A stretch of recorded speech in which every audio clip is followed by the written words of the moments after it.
Subscribe कीजिए महाविद्या साधक परिवार ऑफिशियल चैनल को, बेल आइकॉन को प्रेस कीजिए, ऑल ऑप्शन पर क्लिक कीजिए ताकि आने वाले वीडियोस की नोटिफिकेशन आपको मिलती रहे। बोलिए ओम श्री गणेशाय नमः। गुरुर्ब्रह्मा गुरुर्विष्णु गुरुर्देवो महेश्वरः, गुरुर्साक्षात् परब्रह्म तस्मै श्री गुरुवे नमः। ध्यानमूलं गुरुर्मूर्ति, पूजामूलं गुरुपदं, मंत्रमूलं गुरुर्वाक्यं, मोक्षमूलं गुरुकृपा। गुरुकृपा ही केवलं, गुरुकृपा ही केवलं, गुरुकृपा ही केवलं। श्री गुरुचरण कमलेभ्यो नमः। मम सर्वस्व समर्पयामि। बोलिए ओम परम तत्वाय नारायणाय गुरुभ्यो नमः। बोलिए ओम ह्रीं 10 महाविद्याभ्यो नमः। नववर्ष का शिविर प्रारंभ हो रहा है और हमारे पास ये लोग आए हुए हैं, ब्राह्मण देवता सब पधारे हुए हैं मंडलेश्वर से, और आप लोगों के लिए 1.25 लाख पार्थिव शिवलिंगों का निर्माण किया गया है। तो इसका पूजन, इसका मंत्रोच्चार और इसकी भी व्यवस्था की गई है ताकि आपके परिवार को, सबको के जीवन में सुख शांति समृद्धि स्वस्थ रहे, स्वास्थ्य रहे। तो इनको भी विशेष तौर पे निखिल धाम बुलाया गया है। और 2021 आपने देखा समाप्त हुआ। 2022 के बारे में भी मैंने बहुत कुछ कहा है। और आप ये मान लीजिए मैं योगी आदमी हूँ और योग अखंड रूप से करता हूँ। बस ये योग माया है कि 2 तारीख तक सारी चीज़ें रोकी गई हैं आप लोगों के लिए, शिष्यों के लिए। बस ज़्यादा से ज़्यादा 2 तारीख, ज़्यादा से ज़्यादा 3 तारीख। मैं आपको फिर बता दे रहा हूँ, मैं मन से बोलता हूँ तो बहुत स्पष्ट बातें होती हैं कि ये शिविर भी सिर्फ योग माया से किया जा रहा है। योग माया के, हाँ यस, आप जो है वहीं बैठते जाओ। ये शिविर भी सिर्फ योग माया के द्वारा ही संपन्न होता है कि आप यहाँ पर आ जाते हो और आप यहाँ पे बैठ के शिविर कर लेते हो, मेरे साथ बैठ लेते हो। अन्यथा न कानून अलाउ कर रहा है, न परिस्थिति अलाउ कर रही है, ट्रेनें रद्द हो रही हैं। और 3-4 तारीख के तक जब आप घर पहुँच जाओगे तो इसका विस्फोट हो जाएगा। जो ये बीमारी है इसका बहुत तेज विस्फोट होगा और स्थितियां विकट होंगी, स्थितियां बिगड़ेंगी। इसलिए सिर्फ ये योग, और ये पहले भी बिगड़ जाती है, अभी भी बिगड़ जाती है, सिर्फ ये किसी न किसी तरह से, मैंने कहा ना कि माया रची गई है। एक माया रच के भ्रम में डाल के शिविर को संपन्न किया जा रहा है। कई बार गुरु को माया रचनी पड़ती है और योग माया बहुत रचनी पड़ती है। अगर वास्तविक गुरु है भगवान श्री कृष्ण, हमेशा भगवान श्री कृष्ण में सिर्फ एक ही खासियत रही कि वो योग माया ही रच देते थे और वो योग माया के द्वारा ही सारी चीज़ें संपन्न करते थे। आप लोगों के जीवन में भी बहुत सारी चीज़ें हम लोगों को संपन्न करने के लिए, कार्य करने के लिए बहुत बड़ी योग माया रचनी पड़ती है। एक शिष्य नहीं समझता, गुरु को कभी नहीं समझ पाता शिष्य, पर उसको माया में रखा जाता है। माया में रखना उसको बहुत ज़रूरी है और माया कई स्तरों तक, कई लेवलों तक स्तर पर रखी जाती है, तब जाके वो शिष्य कर्म को, किसी अच्छे कर्म को संपादित कर पाता है। उसके बिना वो नहीं कर सकता। अगर ये योग माया हटा दी जाए तो वो वास्तविक स्वरूप देख लेगा, गुरु का वास्तविक चिंतन देख लेगा, तो फिर वो कुछ नहीं करेगा, वो कुछ नहीं कर सकता। फिर अगर गुरु का वास्तविक स्वरूप चिंतन देख लिया, वास्तविक चीजें देख ली, तो फिर वो काम वाम नहीं करेगा, कुछ नहीं करेगा, सब कुछ छोड़ छाड़ के बैठ जाएगा। इसलिए हमेशा योग माया की रचना की ही जाती है। और मैं तो बहुत ज़्यादा योग माया की रचना और संरचना समय समय पे करता रहता हूँ, सारी चीज़ें करता रहता हूँ जिससे कि चीज़ें संपन्न हो जाएं और आपके द्वारा कर्म हो जाए। इस पृथ्वी पे जो सबसे ईमानदार चीज़ है वो है कर्म। कर्म पीछा नहीं छोड़ते, कर्म पिंड नहीं छोड़ते, कर्म तो अपने रिजल्ट देते ही। कर्म के अनुसार ही सृष्टि का काफ़ी कुछ, 70% 80% तो कर्म के अनुसार ही सृष्टि क्रियाशील होती रहती है।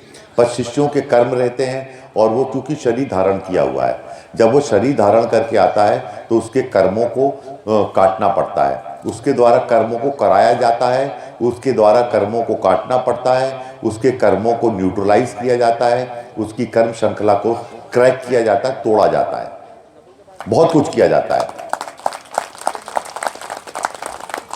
तब जाकर वो एक स्थिति और एक उसमें पहुंच पाता है। अन्यथा कुछ नहीं कर पाएगा वो, उसके बस का कुछ भी नहीं है। तो ये सारी चीज़ें चलती रहती हैं और इसके हिसाब से गुरु कार्य करता है। और क्या करता है, देखो मैं बड़े गुरु जी के साथ रहा हूं और मैंने बड़े गुरु जी के साथ बहुत कुछ देखा है। जब भी मैं अपने गुरु के पास खड़ा होता था, सामने खड़ा होता था, तो हमेशा मैंने अपने आप को बौना महसूस किया, सिर्फ बौना।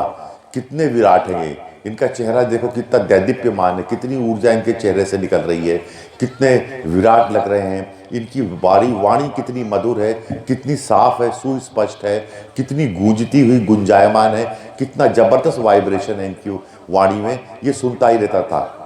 तो इतनी विराट व्यक्तित्व के साथ चलते समय गुरु अपने आप को गुरु के सामने शिष्य हमेशा अपने आप को बौना महसूस करता है। 1993 में भी अपने आप को बौना महसूस करता था और आज भी अपने आप को बौना महसूस करता हूँ। आज भी कभी उनके मंदिर में खड़ा होता हूँ तो अपने आप को हर चीज़ में उनके सामने अपने आप को बौना महसूस करता है। और ये इसलिए होता है और ये इसलिए संभव है क्योंकि आप देखो, एक कहना नहीं चाहिए पर आपको एक उदाहरण देता हूँ। एक नर्तकी से दोस्ती कर लो, एक किसी मॉडल से दोस्ती कर लो, फिल्मी हीरोइन से दोस्ती कर लो, एक किसी स्त्री से दोस्ती कर लो, भौतिकवादी स्त्री से, आपका दिन रात कैसे कट गया आपको पता ही नहीं चलेगा। खूब नाचो गाओ, उसके साथ घूमो, उसको मनाओ, वो रूठे, फिर उसका आपका समय बर्बाद हो रहा है, फिर आप जाओ बाजार ले जाओ, मॉल ले जाओ, यहाँ ले जाओ, पिक्चर दिखाओ, आपकी ज़िंदगी बहुत आसानी से कट जाएगी। समय इतनी आसानी से कट जाएगा, पूछने वाली बात नहीं। कर लो आप, बहुत इजी है। आप किसी को ऐसी स्त्री को दोस्त बना लो, गर्लफ्रेंड बना लो, वाइफ बना लो, कुछ भी बना लो, जो मर्जी है, दोस्ती कर लो, मित्रता कर लो, जो बहुत भौतिकवादी हो। खूब अच्छे अच्छे कपड़े खरीदो, दिन भर बाजार में घूमो, ये करो वो करो, बच्चे पैदा करो, फिर यहाँ जा रहे हैं वहाँ जा रहे हैं, देश विदेश पिकनिक मना रहे हैं, पूरी जिंदगी 25 साल की उम्र में शादी कर लो और 75 साल के बूढ़े होने तक पूरी जिंदगी वो आपकी काट देगी, मस्त काटेगी। तो ताली क्यों धीरे धीरे बजा रहे हो, हमारी मनीष बजा रहे हैं। इतनी अच्छी जिंदगी कटेगी आपकी कि पूछने वाली बात नहीं। मैं देखता हूं बच्चों को, लाइट जिंदगी, क्योंकि वो 1% आधा परसेंट काम करने वाली मस्तिष्क वाली लेडी है। अभी आप देखो कोई फिल्मी हीरोइन, तुमका मस्तिष्क तो 0% 1% भी काम नहीं करता। आप उसकी पिक्चर देखते रहो, वो आपसे 5 लाख के कपड़े मांगेगी, नाचेगी गाएगी, इधर घूमेगी, बस अपना, और आदमी की जिंदगी बर्बाद हो जाएगी, पूरी जिंदगी कट जाती है, कट गई, बूढ़े हो गए, उसका खर्चा पानी पूरा करते करते उसके पीछे दौड़ते दौड़ते, और कभी छोड़ के भाग गई तो उसके गम में भी जिंदगी पूरी हो जाएगी। वो तो होना ही है, पक्की बात है, मान के चलो। आप ऐसे दो लोगों से दोस्ती कर लो, जुआरियों शराबियों से दोस्ती कर लो, उनका मस्तिष्क 1% आधा, जुआरी शराबियों में तो मस्तिष्क ही नहीं होता, तो जानवर होते हैं, शराब पीते हैं, जुआ खेलते हैं, पार्टी करते हैं, उनसे दोस्ती कर लो, आपकी जिंदगी इतनी प्यारी कटेगी, पूछने वाली बात नहीं। कब सुबह हो रही, कब शाम हो रही है, कब शराब की बोतल खुल रही है, कब शराब बंद हो रही है, कब जुआ चल रहा है, कब सट्टा चल रहा है, जिंदगी देखते ही देखते 10-20 साल ऐसे ही कट जाएंगे, मस्त कट जाएंगे आपके, कोई दिक्कत की बात नहीं। तो आपकी जिंदगी इतनी प्यारी कटेगी कि पूछने वाली बात नहीं है। और आप देखो आपके आसपास होता क्या है। मैं तो लड़कों को देखता हूँ, वो अपने लड़के रहते हैं, उनसे जवानी नहीं कटती तो जाए कहीं दोस्ती कर लेते हैं, मोबाइल पे, फेसबुक पे, बस उससे मोबाइल पे बात करते रहते हैं, वो रूठती, वो मनाती, उसको घुमाते फिराते, करते पीटते चलते, शादी ब्याह बातें करते, मीठी मीठी उनकी जिंदगी कट जाती है। कब वो जवानी से अधेड़ हो गए पता ही नहीं चलता। 20 साल में जवान हुए थे और 35 साल के अधेड़ हो गए, 40 साल के अधेड़ हो गए, जिंदगी मस्त कट गई उन लोगों की। क्या रखा है, जिंदगी काटने के बहुत सारे तरीके हैं, और ऐसे लोगों के साथ जिंदगी काटना बहुत आसान है जिनका मस्तिष्क काम नहीं करता, जिनका मस्तिष्क एक्टिवेट नहीं होता। मैं इसलिए कह रहा हूं कि मैंने ऐसे व्यक्तित्व के साथ जिंदगी काटी है जिसका मस्तिष्क 100% एक्टिवेटेड होता है, फुली ऑपरेटेड माइंड। मैं इस बात का साक्षी हूं कि मैंने अपनी जिंदगी अपने गुरु के साथ काटी है जिसका माइंड फुली ऑपरेटेड था, 100% fully operated mind, 100% pure operated mind, उसके साथ जिंदगी का 1 घंटा काटना कैसा होता है आपको मालूम नहीं है, जब करोगे तब पता चलेगा। जिस व्यक्ति के सामने आप बैठ जाओगे उसके सामने बैठने में तो शर्म आती है, पंडाल में घुसने में तो लेट करते हो तुम लोग, क्योंकि मस्तिष्क मेरे साथ बैठोगे, मेरे साथ 2 दिन रह के तो देखो, एक दिन चल के तो देखो, आटे दाल के भाव समझ में आ जाएंगे तुम लोगों को कैसे काम किया जाता है। रुक के तो देखो, हाँ भाग जाओगे मुझे छोड़ के, फिर जाके वही किसी आलतू फालतू स्त्री या पुरुष को पकड़ लोगे जिसका माइंड 0%, 1%, आधा % काम करता है। जाओ पॉलिटिशियन के साथ खड़ो, जाओ, पूरी जिंदगी काट देगा तुम्हारी वो। लोगों को आप देखिए ना, लोग क्या कर रहे हैं। आप कहीं भी ऐसा मन लगा लीजिए जिनके मस्तिष्क बहुत कम काम करते हैं, आप कर लीजिए उनसे दोस्ती और आपकी पूरी जिंदगी आसानी से काट देंगे, पूरी जिंदगी। पर आपकी जिंदगी कटने ना कटने में फर्क ये है कि आप 100% फुली ऑपरेटेड मस्तिष्क के साथ मिले, उससे बातचीत हुई, उसके साथ कभी बैठे, उसके साथ कभी बातचीत की, उसको कभी देखा, उसके पास से तो सब कुछ झरता है। वो कहेगा मैं हिमालय बुला दूंगा तो बुला देगा, वो कहेगा मैं पार्थिव पूजन करवा दूंगा तो करवा देगा, क्योंकि 100% ऑपरेटिव माइंड है। वो जो कहेगा वो कर देगा। और ये भारतवर्ष की बहुत बड़ी क्या कहते हैं किस्मत है, और ये भारतवर्ष आज भी इसलिए जीवित है, अजय है कि यहाँ पे 1 2 नहीं, सैकड़ों, हजारों, लाखों की संख्या में ऋषि मुनि, योगी, तपस्वी हुए भगवान श्री कृष्ण हुए, जिनके मस्तिष्क 100% फुली एक्टिवेटेड हैं और रहे हैं। ये एक परंपरा चली आई है। और ऐसे ही 100% एक्टिवेटेड मस्तिष्कों को कहते हैं ब्रह्म मनुष्य। वो ब्रह्म विद्याओं को जीवित रखते हैं, ब्रह्म विद्याओं को सहेज के रखते हैं, ब्रह्म विद्याओं की परंपराओं को चलाते हैं। ऐसी अहिल्याबाई हुई जिनको भारत रत्न मिलना चाहिए। मैं कहता हूं उन्होंने अंग्रेजों के जमाने में, मुगलों के जमाने में पूरे देश के 12 ज्योतिर्लिंगों का जीर्णोद्धार किया। अभी एक राम मंदिर का जीर्णोद्धार होने में पूरा देश चिल्ला चोट करता रहता है, पर उस जमाने में उन्होंने, अहिल्याबाई ने 12 ज्योतिर्लिंगों का, सारे वैष्णो देवी का, तो यहाँ नहीं तो वहाँ नहीं, तो कोई भी मंदिर, तीर्थ स्थान, हर नर्मदा किनारे, गंगा किनारे, तो यमुना किनारे, तो गंगोत्री किनारे, सब जगह चले जाओ, उन्होंने हर जगह जीर्णोद्धार किया, मंदिर बनवाए, धर्मशालाएं बनवाई। अरे राजा तो उनके जमाने में भी थे ना, महाराजा तो उनके जमाने में भी थे, रानी महारानियां और नवाब तो उनके जमाने में क्या करते थे? अय्याशी करते थे और कुछ नहीं करते थे।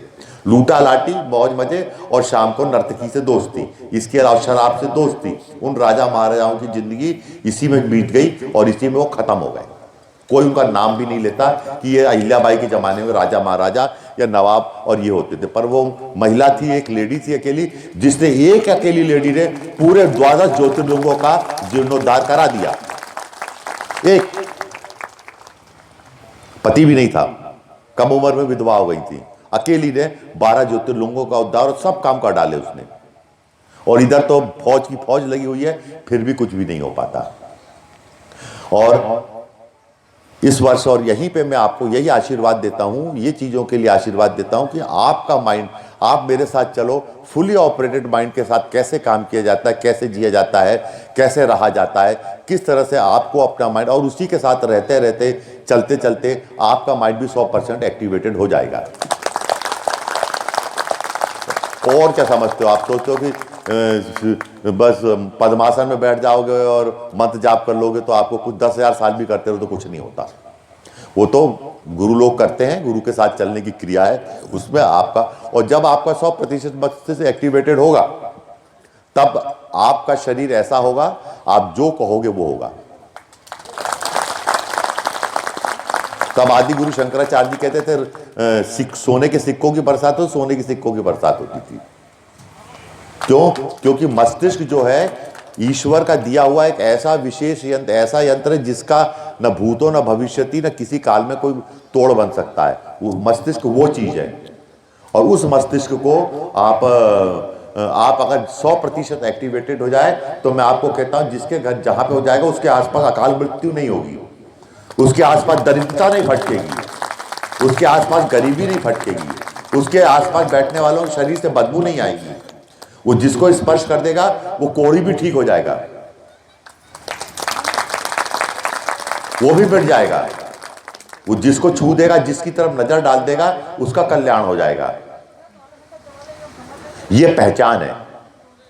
वो फिर किसी से कंपटीशन नहीं करेगा, वो किसी से तुलना नहीं करेगा, वो छीना झपटी नहीं करेगा, वो मारा मारी नहीं करेगा, वो किसी को पे क्रोधित नहीं होगा, वो किसी पे गुस्सा नहीं करेगा, वो किसी को कुछ नहीं कहेगा, वो किसी से नाराज भी नहीं होगा और किसी पे बहुत ज्यादा प्रसन्न भी नहीं होगा। वो यथास्थिति में रहेगा। उसकी यथास्थिति ऐसी रहती, पूछने वाली बात नहीं। ऐसे ही 100% एक्टिवेटेड माइंड रहे हैं जिन्होंने यहां से बैठ के हजारों साल पहले न दूरबीन थी न कुछ थी, संपूर्ण ब्रह्मांड को बांच डाला। ये ग्रह पृथ्वी से सूर्य, आप हनुमान चालीसा में लिखा हुआ है कि कितने योजन पृथ्वी से, तुलसीदास जी ने हनुमान चालीसा में भानुसत क्लियर लिखा है कि इतने योजन, इतने किलोमीटर, इतने इंच, इतने सेंटीमीटर पृथ्वी से सूर्य दूर है। कोई वो स्पेस शटल लेकर गए थे क्या नापने के लिए? पर उस जमाने में जो उन्होंने गणना करके दी है राम उसमें हनुमान चालीसा में, वो गणना तो आज तक लोग नहीं कर पाए। बोलते इतनी सटीक गणना तुलसीदास जी ने कैसे कर दी थी? तो वो सटीक गणना भी तुलसीदास जी ने उस जमाने में कर दी थी, क्योंकि 100% तो नहीं कहना चाहिए, 80% एक्टिवेटेड माइंड तो था ही, 70% तो एक्टिवेटेड माइंड था ही। अगर 70% 60% एक्टिवेटेड माइंड नहीं होता तो रामायण की रचना नहीं कर पाते। आप लोग, अच्छा लगा कि मुझे आप लोग आए निखिल धाम में, और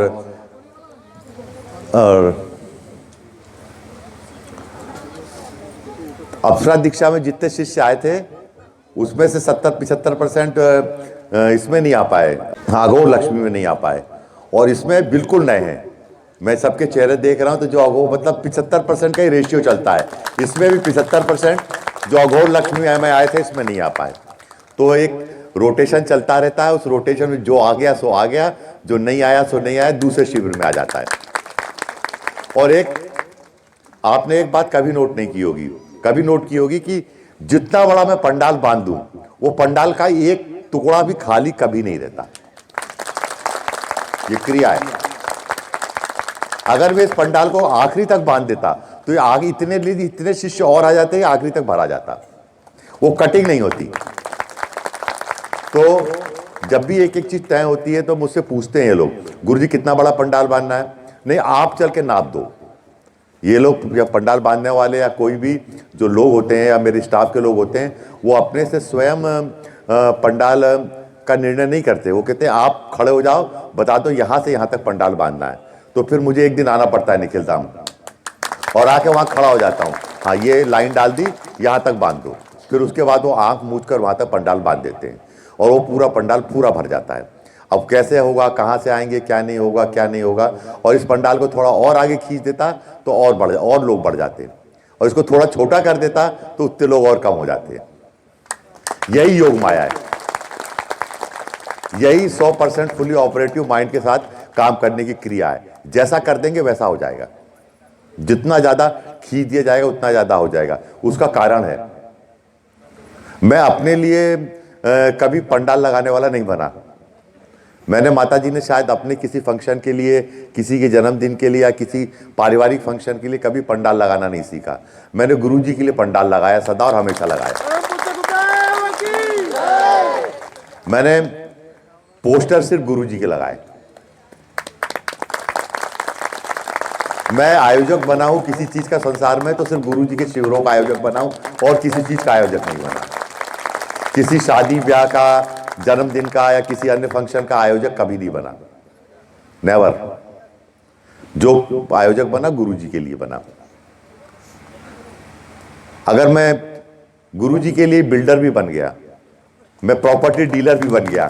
ये जमीन खरीदने में प्रॉपर्टी डीलिंग का काम ऐसा खतरनाक हुआ है कि मैं जानता हूं। उनके लिए मैं बिल्डर बन गया, उनके लिए मैं ठेकेदार बन गया, उनके लिए मैं आर्किटेक्ट बन गया, उनके लिए मैं डिजाइनर बन गया, उनके लिए सब कुछ बन गया। तो ये निखिल धाम का जो डिजाइन है, इसकी जो ठेकेदारी है, इसमें जो कितनी ईंट लगनी है, सीमेंट लगनी है, घर कितनी मट्टी लगनी है, कितना इसमें पुताई होनी है, क्या होना है, इसमें छत कैसे डलनी है, मैं सब जानता हूं। और मुझे कोई बेवकूफ़ नहीं बना सकता। दीवार कैसे बननी है, गड्ढा कितना खोदना है, कहाँ से नींव खोदनी है, कहाँ से क्या करना है, कहाँ से क्या गुंबद बनाना है, कहाँ से क्या वास्तुशास्त्र है, वो सब मैंने सिर्फ गुरुजी के लिए किया है। अपने लिए तो मैंने मकान बनाने का भी काम नहीं किया। मुझे नहीं मालूम कैसे ईंट वीट गाड़ते हैं। मैं गुरुजी के लिए दीक्षा देने वाला बन गया, गुरुजी के लिए तुम लोगों को बोलने वाला बन गया। वैसे तो मैं कभी कुछ नहीं बोलता।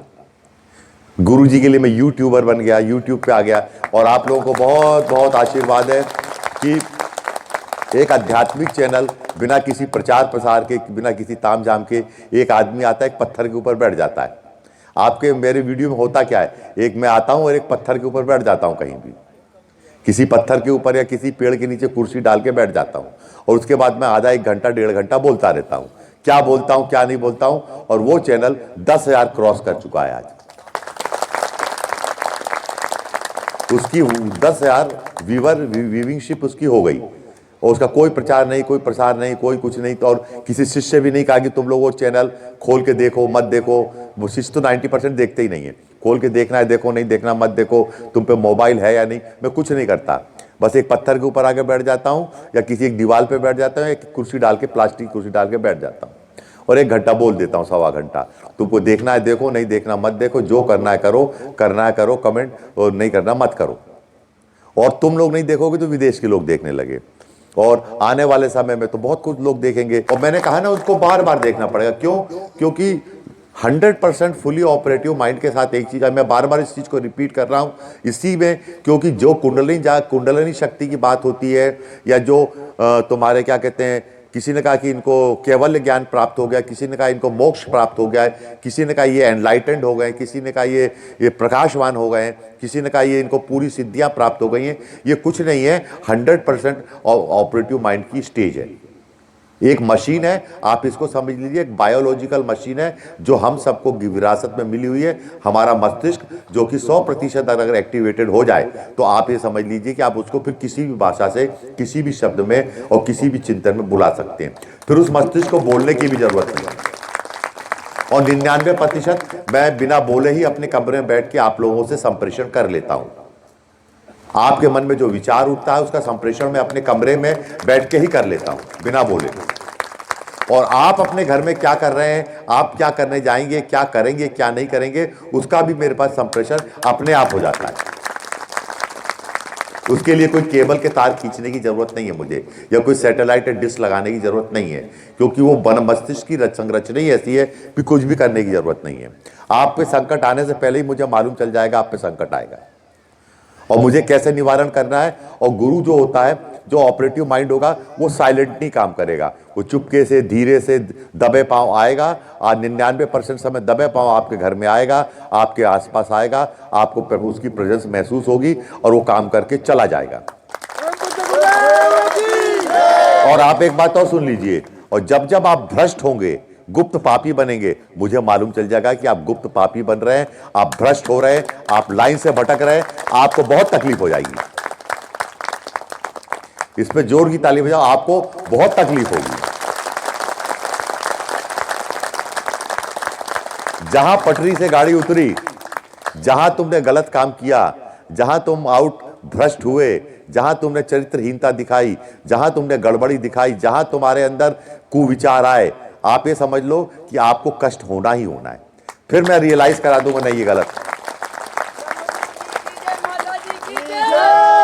ये गलत है, ये गलत पटरी से गाड़ी उतरने वाली, क्योंकि पटरी से गाड़ी उतरती है तो एक्सीडेंट हो जाता है। अगर गाड़ी जिस दिन पटरी से गिरती है और जिस दिन बस सड़क से गिरती है, उस दिन एक्सीडेंट हो जाता है, आदमी मर जाता है, हाथ पांव टूट जाते हैं। तो उससे पहले ही मैं तुम्हें भान कराएंगे हम लोग तुम्हें कि नहीं, सुधर जाओ, बंद कर दो, छोड़ दो।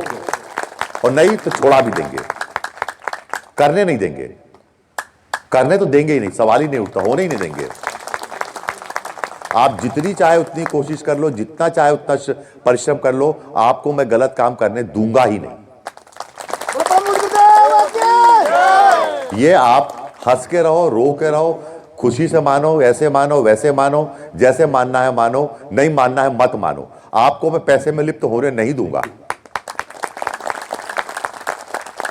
आपको मैं पैसे का कीड़ा कभी नहीं बनने दूं। पैसा खूब दूंगा, पैसा कमाने में कोई दिक्कत नहीं है, पर पैसे का कीड़ा मकोड़ा या काकरोच बनने नहीं दूंगा। आप इस बात को याद रख लीजिएगा। छोड़ दो मुझे। आप सोचो कि आप पैसे का काकरोच बन के पैसे में घुस के बैठे रहो, 24 घंटे पैसा सूंघते रहो, ऐसा कभी नहीं होने दूंगा। थोड़ी तकलीफ होगी, कष्ट होगा, दिक्कत होती है थोड़ी थोड़ी, थोड़ा थोड़ा हाथ पांव हिलते हैं। अरे यार, पैसे के काकरोच बनने में कितना मजा था, उसके अंदर लेटे थे आराम से।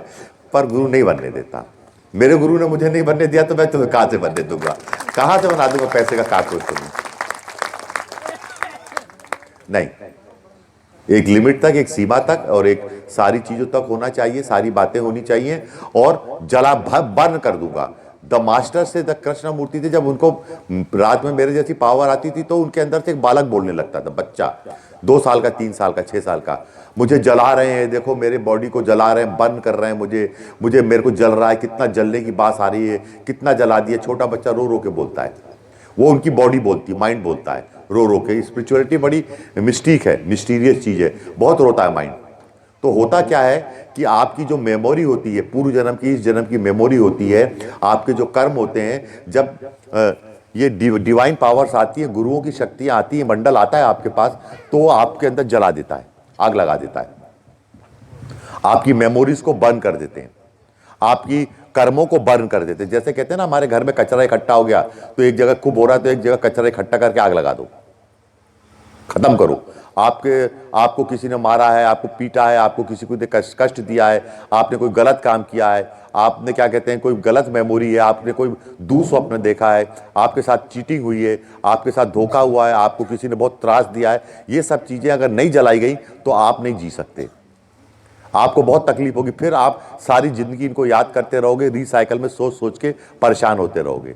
आप अगर फेल हो गए तो बस भाई 10 फेल हुए हो 1992 में, और याद रहेगा 2002 में कि हम फेल हुए थे।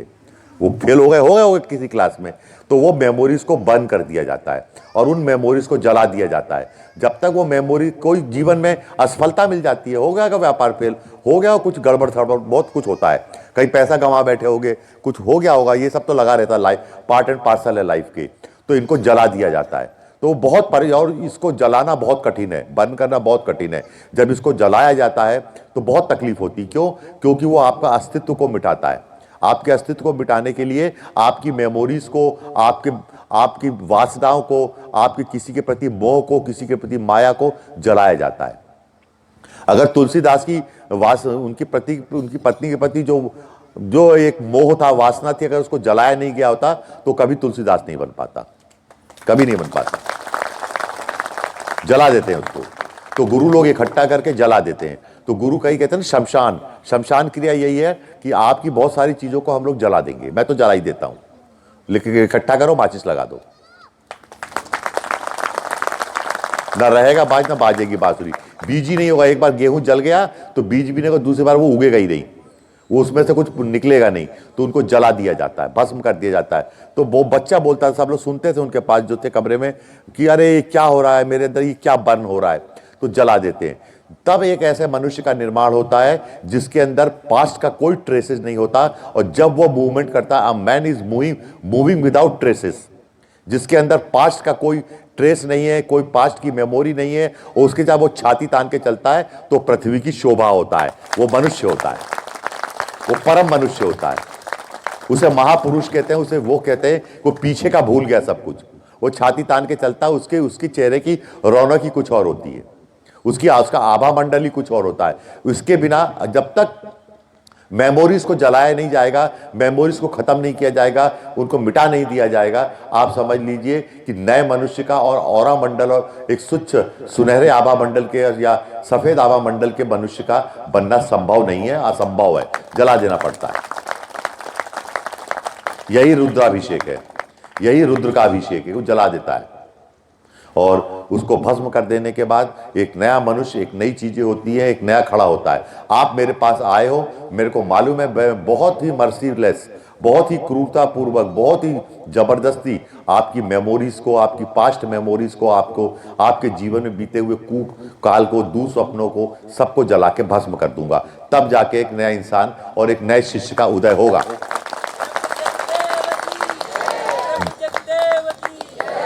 जब तक वो मेमोरी है, जब तक वो चीजें हैं, जब तक वो ट्रेसेस हैं, पूर्व जन्म के ट्रेसेस हैं, इस जन्म के ट्रेसेस हैं, 50 साल का जीवन जी लिया और 50 साल के जीवन की सड़ांध भरी पड़ी हुई है। 50 साल के जीवन होता क्या है आपके? यहाँ तो हम आपको बहुत अच्छे से रखते हैं। यहाँ से जब गेट से बाहर निकलोगे तो कोई चोरी करेगा आपके सामान की, कोई गाली देगा, कोई झगड़ा करेगा आपसे, कोई आपको धोखा देगा, कोई आपको चीटिंग करेगा, कोई आपके दिल को दुखाएगा, कोई आपके साथ गलत व्यवहार करेगा, कोई आपको इंसान ही नहीं समझेगा, कोई आपको जानवर समझेगा। ये सारा सिस्टम, सारी पॉलिटिक्स, सारा समाज में यही होता है। आपके घर के लोग ही आपको अपना अपना नहीं समझेंगे, बहुत कुछ होता है, आपसे किसी को लगाव नहीं होता। तो अब वो जो दुख होता है, जो कष्ट होता है, वो कहाँ जाता है? वो आपके अंदर एक स्मृति में, स्मृति कोश में इकट्ठा होता जाता है। और वो स्मृति कोश जब जब आप अपने दिमाग के पीछे लेके घूमोगे, आप एक नए इंसान बन के कैसे रहोगे? नहीं रह सकते। तो ये होता है, इसीलिए आपके साथ भी ये होता है। आपके साथ भी बहुत सारी मेमोरीज, बहुत सारी चीजें होती हैं, बहुत सारी बातें होती हैं। और जो आदमी चलता है, मैं आपको बताऊं, मैं सब भूल जाता हूं, इतनी जल्दी भूलता हूं। माता जी भी कहती हैं तुमको रात को कभी उस दिन इतनी तकलीफ थी, सुबह तुम बच्चों के समान हंस रहे थे, रात को जैसे कुछ हुआ ही नहीं हुआ। मैंने कहा मैं भूल गया, मैं कभी कभी सब कुछ भूल जाता हूं। आज कौन सी तारीख है, आज कौन सा वार है, मुझे याद नहीं रहता, कभी भूल जाता हूं। कुछ कोई किसी ने कुछ कहा, वो भी भूल भाल जाता हूं। और मैं, मुझसे अगर आप पूछोगे कि अगला शिविर कौन सा, तो थोड़े दिनों मेरे दिमाग से वो भी निकल जाएगा, कहाँ गया वो शिविर। फिर मुझे बड़ी मुश्किल से याद आएगा, दिलाओगे याद तो याद आएगा। मैं भूल जाता हूं, मेरी भूल में वर्तमान में जीता हूं, पीछे मेमोरी मेरी जला दी जाती है। कितने शिविर हुए, कितने लोग आए, कितने बैठे, कितने लोग तुम लोग आते हो, कितनी चीजें होती, मैं सब भूल जाता हूं। मैंने कभी, तुमने देखा किसी बात को पकड़ के बैठा हूं? और दूसरी बात ये होती है, जो मैं इस शिविर में बोल देता हूं, मैं अगले किसी शिविर में बोलता ही नहीं। जो मैंने इस शिविर में बोला, वो किसी और शिविर में बोलता ही नहीं, तो भूल जाता हूं। तो ये चलता रहता है। और ऐसा ही मैं आपको भी चाहता हूं कि आप भी विदाउट ट्रेसेस हो। और बहुत आशीर्वाद है, लक्ष्मी आपके पास बहुत आए। बड़े गुरुजी एक बात बोलते थे, आप मेरी बात सुन लो, अकेला चलना कभी भाड़ नहीं फोड़ लेता, ये बड़े गुरुजी कहते थे। तो आप अकेले, मैं अकेला क्या कर लूंगा, तुम अकेले क्या कर लोगे, सब चीजें साथ में चलती है। और अध्यात्म का प्योर विषय है, इसमें आपको कोई शर्माना नहीं चाहिए। मंत्र, तंत्र और यंत्र, ये तीन चीजें, मंत्र, तंत्र और यंत्र, ये तीन बिंदु मिलके एक त्रिकोण का निर्माण करते हैं। और उस त्रिकोण का नाम है विज्ञान। इसीलिए गुरुजी की पत्रिका का नाम किसी जमाने में था मंत्र, तंत्र, यंत्र, विज्ञान। और इसमें शर्माने की जरूरत नहीं है। तंत्र ही सर्वस्वता देगा, तंत्र ही आपको सब कुछ प्राप्त कराएगा, तंत्र के बिना कुछ नहीं होगा। यंत्र के बिना, यंत्र सर्वत्र, ये तो भारद्वाज ऋषि ने कहा, यंत्र सर्वत्र, यंत्र तो सर्वत्र है, यंत्र तो हर जगह मौजूद है। और आपको तंत्र के बिना आप तक कुछ नहीं हो सकता, और मंत्र के बिना आपकी शक्तियां क्रियाशील नहीं होंगी। तो मंत्र, तंत्र और यंत्र, ये एक परम विज्ञान है, परा विज्ञान है। इनको मिला के एक परा विज्ञान का निर्माण होता है। और इसी परा विज्ञान का निर्माण आप लोगों के साथ किया गया है। और ये अध्यात्म, मुख्य अध्यात्म की बेस है। इसके बिना अध्यात्म का कोई बेस नहीं है। जब ये तीनों एक साथ चलते हैं, तो इन तीनों के एक साथ चलने से एक बेस बनता है, मंत्र, तंत्र, यंत्र, विज्ञान। तो वो मंत्र, तंत्र, यंत्र, विज्ञान आज चलेगा, और सारी चीजें आज चलेंगी, और उसी से आपको उचित और सही परिणाम मिलेंगे। और नया वर्ष आपका मंगलमय हो, अच्छा हो, खुशी भरा हो, और होगा।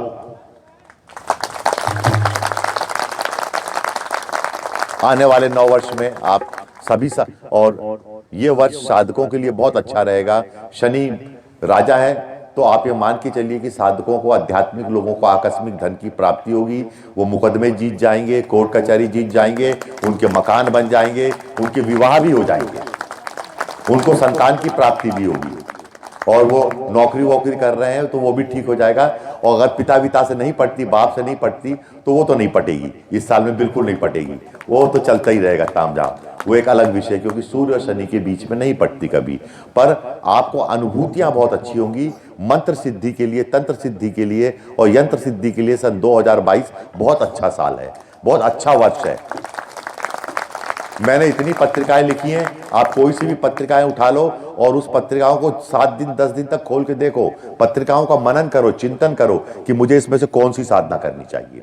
आप सोचो उनके बारे में रख के कि मुझे शरब साधना करनी चाहिए कि दुर्गा, चामुंडा, बगलामुखी, छिन्नमस्ता, तारा, महाकाली या शिव जी की या अघोर की या भैरव की या महाकाल की कौन सी साधना करनी चाहिए। आप सोचो, खुद अपना दिमाग लगाओ और जो साधना करनी चाहिए, जो आपको पसंद आए साधना, सब साधना एक जैसी होती हैं, फिर वो साधना को निकालो, फिर उस साधना को प्रारंभ करो और वर्ष भर उस साधना को करो। फिर आपको देवता के स्वप्न में दर्शन होंगे, देवता से का प्रत्यक्षीकरण होगा, देवता का सानिध्य प्राप्त होगा, देवता आपके देवता विशेष आपके हर कार्य में क्रियाशील होगा, आपको सहायता प्रदान करेगा, आपको आपकी हर चीज से रक्षा करेगा। पर आपको साधना करनी चाहिए 2022 में। और जो लोग साधनाएं नहीं करते हैं वो कोई मतलब नहीं है। साधना आपको 100% करनी चाहिए। 1.25 लाख मंत्र जाप, 2.5 लाख मंत्र जाप विधि विधान के साथ करना चाहिए। ये आपको सीखना पड़ेगा। तो आपका मुझ जैसे गुरु से दीक्षा लेने का कोई महत्व है कि आपने जीवन में साधनाएं की। क्या होगा, क्या नहीं होगा, क्या होता है, क्या नहीं होता, ये सब छोड़ के आपको अपनी क्षमता अनुसार साधनाएं अवश्य करते रहना चाहिए। मेरा आप लोगों को बहुत बहुत आशीर्वाद है। बोलिए ओम श्री गणेशाय नमः। गुरुर्ब्रह्मा गुरुर्विष्णु गुरुर्देवो महेश्वरः गुरुर्साक्षात् परब्रह्म तस्मै श्री गुरुवे नमः। ध्यानमूलं गुरुर्मूर्ति, पूजामूलं गुरुपदं, मंत्रमूलं गुरुर्वाक्यं, मोक्षमूलं गुरुकृपा। गुरुकृपा ही केवलं, गुरुकृपा ही केवलं, गुरुकृपा ही केवलं। श्री गुरुचरण कमलेभ्यो नमः।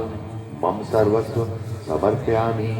बोलिए ओम परम तत्वाय नारायणाय गुरुभ्यो नमः। आप लोगों को सभी को नव वर्ष की बहुत शुभकामनाएं। और जो शिष्य नहीं आए हैं, जो बड़े गुरु जी के शिष्य हैं, जो कहीं हैं, बहुत सारे लोग थोड़ी आते हैं शिविर में, और उन सबको जहाँ भी हैं, जैसे भी हैं, अनकंडीशनली बहुत बहुत आशीर्वाद है। वो ये सारे अच्छा रहे और गतिपूर्वक रहे और उसमें कोई भेदभाव नहीं है। और जो भी उनकी इच्छाएं हैं, महत्वाकांक्षाएं हैं, मनोकामनाएं छोटी छोटी, वो पूरी हो जाए। जो वो चाहते हैं गुरु से, जो हमसे चाहते हैं, वो हो जाए। और ये मैं इस साल शिवरात्रि बड़ी मुश्किल लग रही है। चुप हूँ, बोलता नहीं हूँ, पर शिवरात्रि 11 मार्च उम्मीद कब है कि आप आ पाएंगे, क्योंकि कारण मुझे मालूम है आगे का।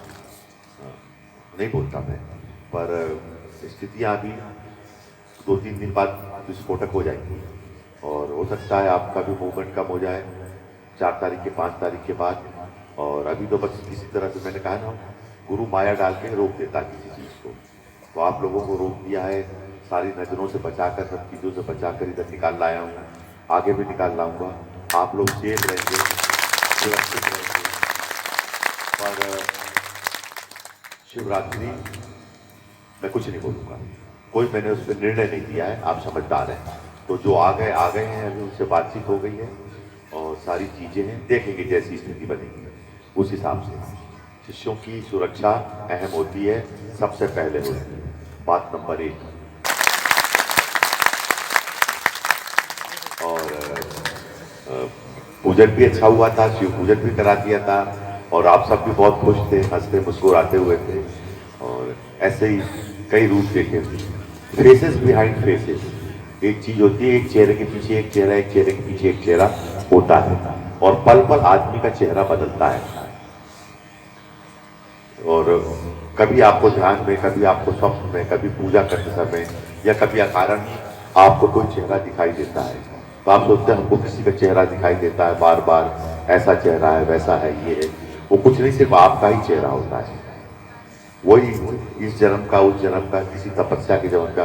अब आपने किसी साधु को देख लिया तो आप डर जाते हैं कि हमको बार बार स्वप्न में साधु का, सन्यासी का चेहरा दिखता है। किसी दिन हो सकता है किसी जन्म में आप ही, वो चेहरा सिर्फ आपका होता है। तो साधु जब रहे होगे तो साधु वाला चेहरा कई जन्मों में स्ट्रॉन्ग हो जाता है। कभी राजा का चेहरा दिखता है, या कभी आपके पास किसी जन्म में बहुत ज़्यादा सुंदरता रही होगी तो वो चेहरा आपको दिखता है। किसी जन्म में आपके पास बहुत ज़्यादा वैभव रहा होगा तो वैभवशाली चेहरा आपको दिखता है। तो वो जो चीज़ें दिखती हैं आपको, कभी कहते हैं आपको मंदिर दिखता है, बहुत दिव्य पवित्र मंदिर दिखता है। हो सकता है किसी जमाने में आपके गुरुजी ने देखिए आप जैसा वो मंदिर बनाया तो उसमें वहाँ मेरे साथ आप बैठे हो। तभी आपको दिखेगा कि बहुत सारे लोग बैठे हैं, साधु सन्यासी बैठे, हम भी बैठे हैं। मैं कहाँ आ गया तो हम कहाँ आ गए, वो कुछ नहीं है।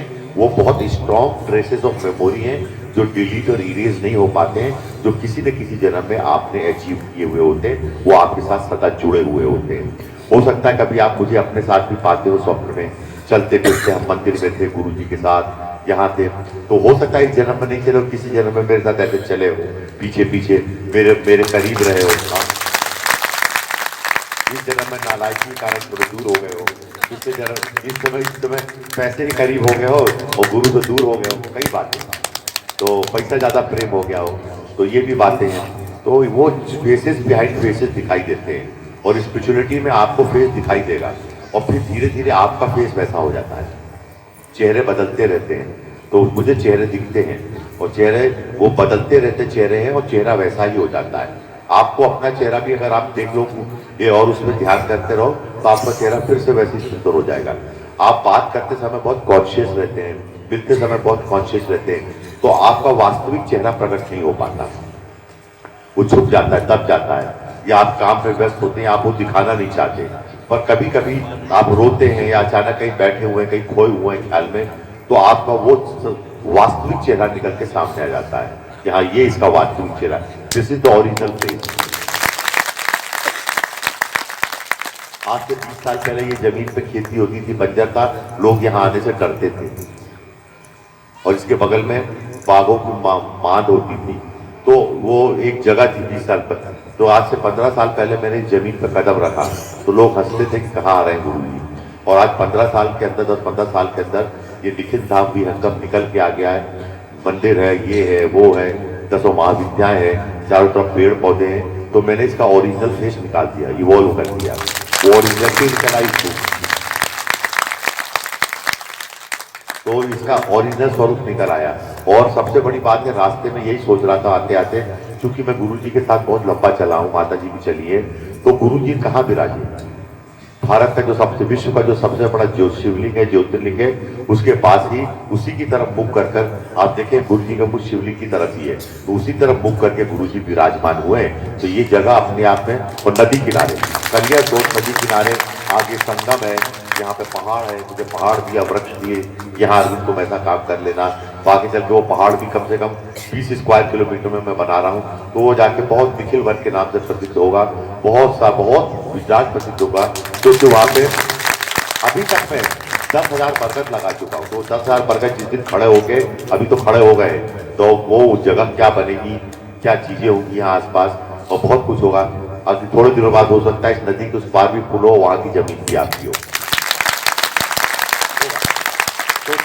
फेसेस बिहाइंड फेसेस, तो गुरु आपके अंदर से फेस निकालने की कोशिश करता है। जब आप आते हो तो आपका मरा सा चेहरा, पिटा हुआ चेहरा, सड़ा हुआ चेहरा, बिल्कुल गाली खाया हुआ चेहरा रहता है, उसमें निकालते निकालते निकालते फिर घर जाओगे तो वैसे ही चेहरा हो जाएगा। तो निकालते निकालते वो चेहरा, जो ओरिजिनल चेहरा होता है, वो गुरु निकाल देता है। एक चेहरे के पीछे, एक आदमी के पीछे करोड़ों चेहरे हैं, लाखों चेहरे हैं, उन लाखों चेहरों में से उसका जो सही चेहरा है, वास्तविक चेहरा है, वो निकालकर उसको ही परमानेंट बनाया जाए, यही गुरु का काम है। और जितने जो YouTube देखते रहते हैं, उस पर कमेंट करते रहे, ये भी एक अच्छी बात है।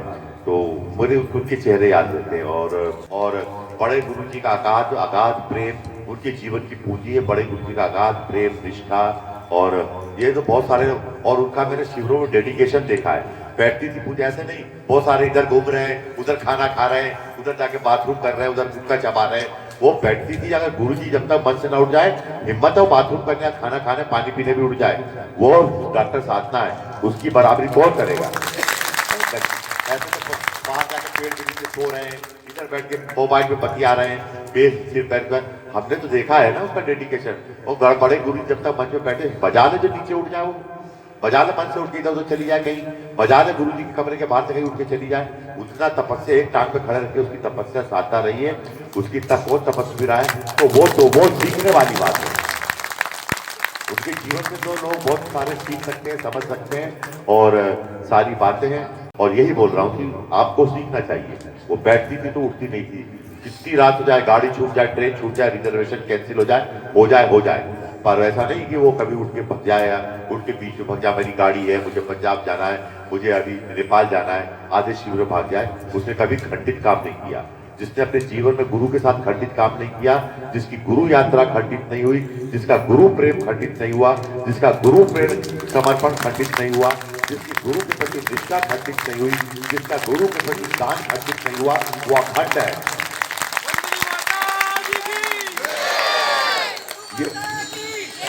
यही से आपका जीवन चलेगा कि जिसका गुरु के प्रति प्रेम, गुरु के प्रति श्रद्धा, गुरु के प्रति निष्ठा, गुरु के प्रति भाव खंडित ना हो। अगर खंडित हो गया तो फिर कुछ नहीं बचा।